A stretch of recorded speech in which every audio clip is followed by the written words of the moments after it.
Dear students, I hope you all are fine. Today my lecture is about Regulatory Acts given by the British Empire from 1773 to 1853. ये जो है आज का video जो regulatory act के बारे में है, आज उनके बारे में थोड़ा हम समझेंगे और ये हम रिकेप है हमारा और हमारे शॉर्ट टाइम में हम इनको ज़्यादा समझेंगे। ठीक है, रेगुलेटरी एक्ट जो है क्यों इंट्रोड्यूस किए गए थे, what were the basic and fundamental reasons, क्यों दिए गए थे। आप सबको पता है कि ये जो सवाल हैं हमेशा कॉम्पिटिटिव एग्जामिनेशन में आते हैं, मोस्टली जो हमारे हायर कंडीशन के पेपर होते हैं उनमें ये सवाल आते हैं। तो आप सब बच्चों का इंस्ट्रक्शन है कि ये रेगुलेटरी एक्ट 6-7 हैं, आप याद कर लें और आपके लिए they are very essential and primary for all of you. So I have made video by crux of many things, so you must get benefit from this one. So do you know that British Empire has had risen from the Vasco da Gama power and prestige. He was Portuguese, but afterward the England and Britishers come with the permission of the Jahangir. They established the factory in Surat and other parts of the India. After the Battle of Buxar, 22 October 1764, British come in power. The Britishers, East India Company come in power. They have started to collect the Diwani from various parts of the India. But the problem is that there were occurring a serious cases of non-seriousness in Hindustan. There was rampant corruption, excessive revenue corruption. There was no law and order situation occurring at that time. The British government had decided to form the laws to manifest, regularize the things in a better way. That was the foremost reason for the enactment of the Regulating Acts. The first Regulatory Act is introduced in 1773. This Regulatory Act was introduced by Prime Minister of British Lord North. He made the committee. During this committee, he made the Regulatory Acts. He had formed the Governor General of Bengal from Governor of Bengal. The first Governor General of Bengal is Waring Hastings. He also formed the committee of 4 members. The 4 members will help the Governor General to run the affairs of the state of this all in all. The Bombay, Madras and Calcutta presidency was changed, were under the supremacy of the Bengal presidency. The duration of the Waring Hastings as the Governor General of Bengal was 5 years. After this, there were the parliament members, their period is same, 5 years. Court of Directors members were 24. Only Court of Directors was at the time present. There were 4 members. They introducing their work for the betterment of the state. Number 1 point is the company retains position. Company wanted British Empire's aimed at to curtail the power of the company. Control over Indian affairs. Number 2, British wanted to control Indian affairs. Introduction of Governor General from Governor General of Bengal to Governor General of India was Governor General of Bengal. Governor General of Bengal was introduced. The first was Waring Hastings. He along with 4 members was responsible to run the government of the India. Along with it, he was also responsible to run the affairs administration of the India. And secondly, establishment of the Supreme Court. During this time, the Supreme Court was also established in 1774. Calcutta Supreme Court was established. The first Chief Justice was Eliza Empire. There were 3 also other judges along with him who was running the affairs. During 1781, another law was introduced during the government servant responsibilities and duties. After this act, there were some loopholes occurred in this act, but it was the starting of the mission to curtail the power of the East India Company, and that is the foremost reason of the introducing of the Regulatory Act 1773. That was the first. Now the Pittis Act. Pittis Act also introduced in 1784 after the 11 years. After the 11 years, Pittis Act was introduced. It was introduced by the William Pitt, the youngest Prime Minister of the British at the age, he was at the age of the 24 years. There was also rampant corruption. There was not stability in the region. There was peacelessness in the region. That is why the William Petty introduced a second act to regularize in a better way. The company subordinate departments of the state and the territories in India were termed the British possession. However, it retained the control of the commerce day-to-day administration. Company wanted to retain the power of the company in its hands. Another thing is dual system of government introduced during this act. Board of control and board of directors. Two dual system was introduced this act. Another thing is that Governor General power was extended. He became the veto power during the British Act of the 1784. Governor General became the veto power. He has the power to run the affair, to make the decision very well. Secretary has the power. Four members of Privy Council appointed by the Crown. The Privy Council was 4 members were also appointed by the Crown. The important political matter was reserved to a secret committee, 3 directors, control of directors to direct touch with the British governors.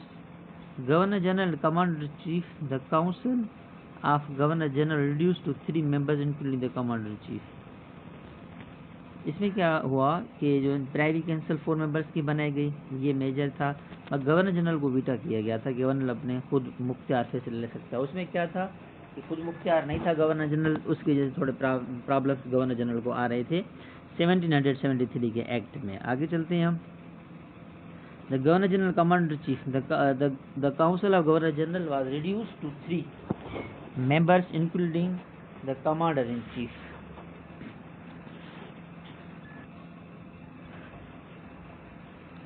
उसके बाद में ये जो हमारा act था, कुछ time में इन्होंने कुछ करप्शन को रिड्यूस किया। प्राइवी काउंसिल के 4 मेंबर जो क्राउन ने बनाए उसमें कुछ फ़ायदा हुआ। Means this was one of the first better act. उसके बाद में लॉर्ड कॉर्नवालिस जो पावर में आए। Lord Cornwallis was granted the power of both governor general and commander chief. Lord Cornwallis को 1786 में पावर किया गया। He was allowed to override the council decision if he owned the responsibility for the decision। उसके फौरन बाद में क्या हुआ, लॉर्ड कॉर्नवालिस जो है पावर में, उनको बोला गया भी आप कोई जो है ना बेहतरी लाएं। तो उसके बाद में चार्टर एक्ट 1793 दिया गया। अब सबसे पहले एक जो था 1973 में एक्ट किया था। 1973 के 10 साल बाद 11 साल 1984 में दिया गया। फिर हमारा 84 से लेके तकरीबन 9 साल के फार्म में फिर हमें नया एक्ट दिया गया था, जो कॉर्नवालिस एक्ट भी कहते हैं, परमानेंट सेटलमेंट एक्ट भी इसको कहते हैं, और कॉर्नवालिस कोड भी इसको कहते हैं। ठीक है, ये हमारे नाम इसके। परमानेंट सेटलमेंट भी कहते हैं, चार्टर एक्ट ऑफ 1903 भी कहते हैं, और कॉर्नवालिस कोड भी इसी एक्ट को कहा जाता है। ठीक है, इसमें क्या गया था, उसमें कुछ पावर फिर कम किए गए ब्रिटिश के, और ब्रिटिश ने कम किए हमारे ईस्ट इंडिया कंपनी के पावर। ईस्ट इंडिया कंपनी को रिड्यूस किया गया काफ़ी जगहों पर, और ईस्ट इंडिया कंपनी को सबड्यू किया गया। भाई एनुअल सम आप 5 लाख रुपए देंगे, आप सैलरीज देंगी, ईस्ट इंडिया कंपनी सैलरीज पे करेगी। जुडिशियल रीऑर्गेनाइजेशन की गई थी, तो ये चीज़ दी गई थी उस वक्त। Extension of powers to Governor General is extended the overriding powers to the given Lord Cornwallis or his council to all future Governor Generals and the governors of the presidencies। Governor general के powers को extend किया गया, इसमें ये देखा गया। उसके बाद अपॉइंटमेंट ऑफ सीनियर ऑफिशियल्स को अपॉइंट किया गया था। The royal approval was mandated for appointment of the governor general and the commander in chief. उसके बाद में senior officers of the company were debarred from living India without permission, doing so treated as a resignation. अगर कोई governor general या कोई बंदा बाहर जाएगा मुल्क छोड़ के, तो उसकी रिजनेशन का काउंट की जाएगी। ये सबसे इम्पॉर्टेंट है ये ना। सब चार्टर एक मिनट से 1793 के चार्टर में कोई ऑफिशियल छोड़ के जाएगा तो उसकी नौकरी को रिजाइन समझा दिया जाएगा। Payments of officials laid down that the members of the board of the control and their staff were paid out Indian revenues। ठीक, इंडियन रेवेन्यू से कंपनी पे करेगी। 1919 तक ये रेवेन्यू पे किया गया था। 1793 से लेके 1919 तक इंडियन रेवेन्यू से इन लोगों को पे किया गया था। उसके बाद में द कंपनी 5 लाख पाउंड देगी। उसके बाद दूसरा एक्ट दिया गया था चार्टर एक्ट ऑफ 1830। उसी एक्ट के बाद में दूसरा एक्ट आया चार्टर एक्ट ऑफ 1813। इस एक्ट में कुछ कमियां थी मगर कुछ बेहतर हुआ इसमें। अब 1813 में 1993 के एक्ट के बाद में फिर हमारा 20 साल के बाद में एक्ट है। ऐसे एक्ट में बताया गया था अभी हम 20 साल के बाद में एक्ट देंगे। 1793 से लेके 1813 1793 से लेके 1813 तकरीबन इसमें बताया गया हम 20 साल के बाद में एक्ट देंगे।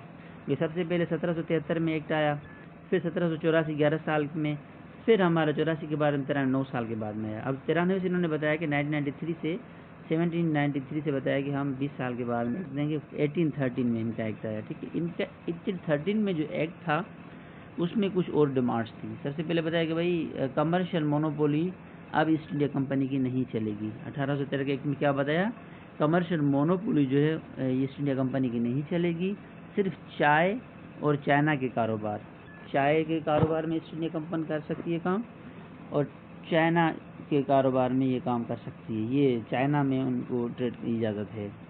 कृषि मशीनरी को हम इजाज़त देंगे और 1 लाख रुपया ये एजुकेशन पे खर्च करेंगे। निकाबली ये फिर बाद में बनाई गई थी। Demand of the English traders demanded share in the Indian trade. English trader बताया कि इंडियन शेयर होना चाहिए। इंग्लिश ट्रेड डिमांडेड मैंने उन्होंने बताया कि हमें इंग्लिश ट्रेड में हिस्सा होना चाहिए। The demand was particularly in view of the loss of trade due to the continental system of Napoleon Bonaparte, who sought to cripple the England commercially. Napoleon नहीं चाह रहे थे मगर ये चाह रहे थे कि इंग्लैंड का होना चाहिए। End of company monopoly, by this company was deprived of its commercial monopoly. ये पहली बार हुआ था कंपनी को कमर्शियली मोनोपोली में डिप्राइव किया गया। And undoubted sovereignty of the crown की अनडाउटेड सॉवरेनिटी खत्म हुई और the position of the East India Company was let down. East India Company की पोजीशन कम हुई। However, the company was allowed to enjoy the monopoly of trade with China and tea. अब 2 चीज़ों में इसको इजाज़त दी गई थी, पहले डिस्कस कर चुके हैं, एक ट्रेड चाइना के साथ और ट्रेड इन टी दोनों में। अब बाकी उनको किसी और में नहीं थी इजाज़त, ठीक है। उसके बाद में a sum of 1 lakh annual was provided to revival the literature, encouragement of learning। Indians की एजुकेशन पे 1 लाख खर्चा किया गया था और this was the first step to our acceptance the principle of state responsible education. पहली बार एजुकेशन पे स्टेट ने एक जिम्मेदारी की हम काम करेंगे, ब्रिटिश ने जिम्मेदारी ली थी। आगे चलते हैं। उसके फ़ौरन बाद में फिर देखिए 13 में एक्ट आया, फिर 33 में आया।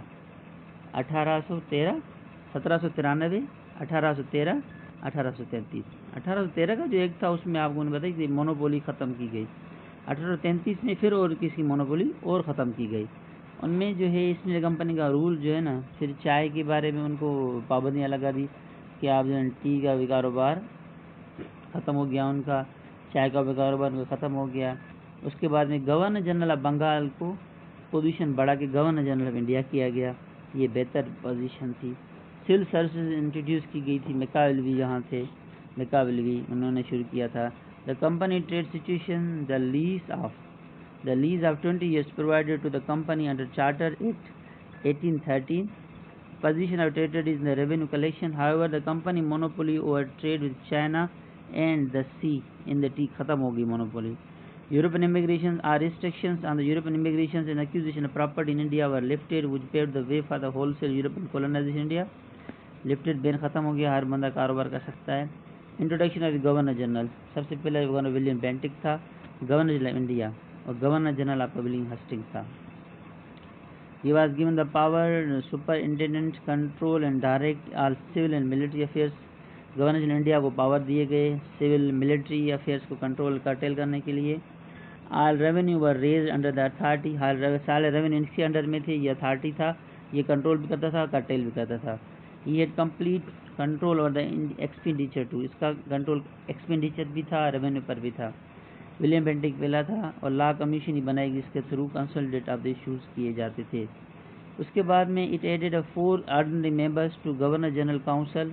गवर्नर जनरल काउंसिल में इसने 4 मेंबर ऐड किए थे जो रेगुलेटिंग लॉ करते थे। लॉर्ड मैकावली जो थे first to be appointed the 4th ordinary member.